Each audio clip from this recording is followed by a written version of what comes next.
যা করলেন আজকে দেখলাম তো, জুস খান একসাথে বসে বসে আসামির সাথে ছবি তোলাও হয়েছে। হ্যাঁ, আজকে এই যে আসামির সাথে বসে বসে আপনি যদি বাঁচানো থাকেন জুস খায় না, আপনার তো একটা ভুয়া জানোয়ার, আপনি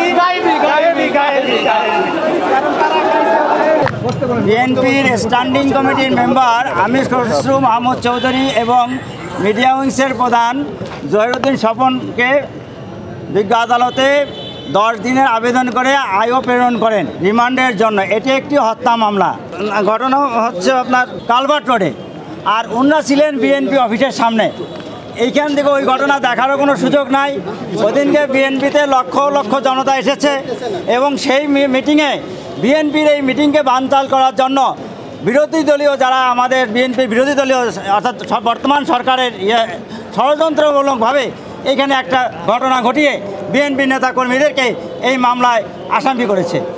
এই মামলা ঘটনার আগে আওয়ামী লীগের পক্ষ থেকে বলা হয়েছিল যে শাপলা চত্বরে 5ই মে 2013-তে যে ঘটনা ঘটেছিল সেই রকম একটা ঘটনা ঘটাবে। এর কিন্তু দেখা গেল যে শাপলা চত্বরে তো গভীর রাতে ঘটিয়েছিল, দিনের বেলায় তার চেয়ে বড় ষড়যন্ত্রমূলক ঘটনা ঘটিয়েছে।